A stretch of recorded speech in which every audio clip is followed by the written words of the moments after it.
حسین ابن علی رضی اللہ تعالیٰ عنہ کا سر انور دستے قاتل نے تب کاٹا جب وہ سجدے میں جھکا ہوا تھا۔ یزید نے کہا میں بیعت لوں گا، امام حسین نے کہا کبھی بھی نہیں دوں گا، یہ سر کٹ سکتا ہے جھک نہیں سکتا۔ سر کاٹ کے نیزے کی نوک پہ چڑھا دیا گیا اور یہ اس بات کا اعلان تھا کہ ہم جیت گئے اور حسینی ہار گئے، اور لشکر یزید میں غوغا مچ گیا، نقارے بجنے لگے کہ ہم جیت گئے، دیکھو امام حسین شہید کر دیے گئے، اور سر کاٹ کے نیزے کی نوک پہ چڑھایا گیا۔ لیکن لشکر یزید سے ہی آواز آئی یہ کیسا سر ہے جو کٹ کے بھی سر بلندی ہے، کٹ گیا ہے پھر بھی اونچا ہے۔ اللہ اکبر، یہ سر سجدے میں کٹا ہے، رب کے حضور عبادت کی حالت میں کٹا ہے۔ حسین آج بھی سجدے میں ہے، اللہ اکبر، حسین آج بھی سجدے میں ہے، بلکہ کٹے ہوئے سر کا رخ زمین کی جانب تھا اور کٹی گردن آسمان کی طرف، یوں نیزے پہ پرویا گیا۔ اللہ اکبر، ایک شاعر نے نقشہ کھینچا، بآنکھ سر نیزے پہ اور سوئے زمین ہے روح، یعنی سجدہ ثانی کی ہے آرزو۔ رکعت کے 2 سجدے ہوتے ہیں، ابھی ایک سجدہ ہوا تھا کہ دستے قاتل نے سر کاٹ دیا، کہا حسین کی پیشانی میں دوسرے سجدے کی تمنا مچل رہی ہے۔ یہ تھا حسین ابن علی کا سجدہ، ساری زندگی رب کے حضور سجدہ قضا نہیں ہونے دیا۔ آج پانی نہیں ہے، اللہ اکبر، آج تیمم کر لیتے ہیں، آج اپنے خون کو اوڑ کر کے حسین نے اپنی پیشانی اپنے مالک کے حضور جھکا کر کے عظیمت کی وہ انوکھی داستان رقم کر دی کہ صدیاں گزرنے کے باوجود بھی ان کی یادوں کے چراغ روشن ہیں۔ جب حضرت امام حسین اور دوسرے آیان و انصار کو شہید کر دیا گیا تو ان کے سر نیزوں کی نوک پہ چڑھا دیے گئے۔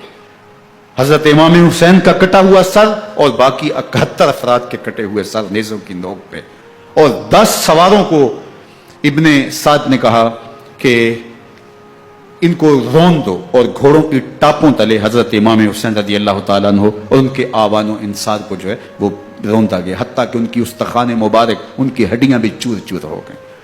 روننے سے قبل ان کا لباس اتار لیا، ان کے کپڑے اتار لیے گئے۔ اللہ اکبر، کیسی دردناک گھڑیاں تھیں۔ یزید کا صرف یہی بد کرداری کا مرحلہ نہیں تھا، اس کربلا کے صحرا کے اندر یزید نے جس طرح امام حسین رضی اللہ تعالیٰ عنہ کو شہید کیا اور حضرت امام حسین کے خاندان کو شہید کیا، جب مدینہ المنورہ پر یزید نے مسلم بن عقبہ کو مقرر کیا، جس کو بزرگوں نے مصرب بن عقبہ کہا ہے، تو اس کو کہا 3 دن تک مدینے کا حرم تمہارے لیے حلال ہوگا، جو چاہو تم کرنا، اور شامی فوجوں کو اجازت ہوگی۔ تو وہاں بھی انہوں نے 10,000 تابعین اور 700 صحابہ کو شہید کیا۔ حضرت ابو سعید خدری رضی اللہ تعالیٰ عنہ گھر سے باہر نکلے، کافی بوڑھے ہو چکے تھے، تو انہوں نے حضرت ابو سعید خدری کو پکڑ لیا، کہا تم کون ہو؟ کہا مجھے ابو سعید خدری کہتے ہیں۔ تو کہا ہاں تمہارا نام سنا ہے، اور داڑھی سے پکڑ کے کھینچا اور کہا کہ ہے تمہارے پاس جو ہمیں دو؟ تو کہا کہ میرے پاس تو کچھ بھی نہیں، میں تو فقیر آدمی ہوں۔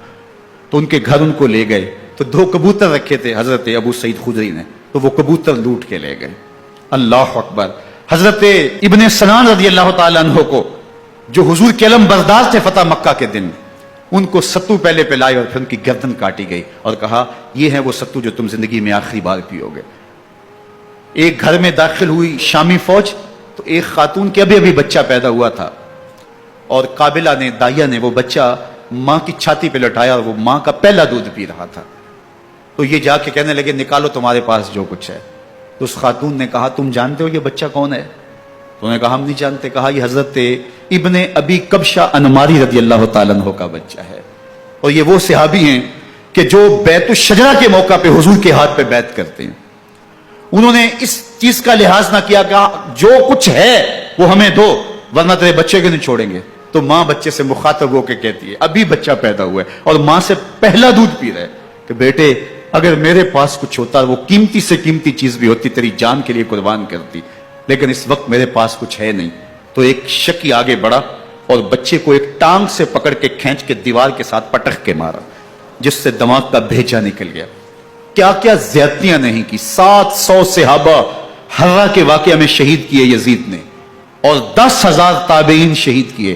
مسجد نبوی میں ممبر رسول کے ساتھ گھوڑے باندھے، اور وہ ممبر رسول اور مصلی رسول کے قریب لیڈ کرتے رہے۔ حضرت سعید بن المسیب فرماتے ہیں میں نابینا تھا اور حضور کے روضہ انور کے پاس بیٹھا تھا، اور یزید کے سپاہی آتے، جو بھی مسجد میں نظر آتا پکڑ کے لے جاتے۔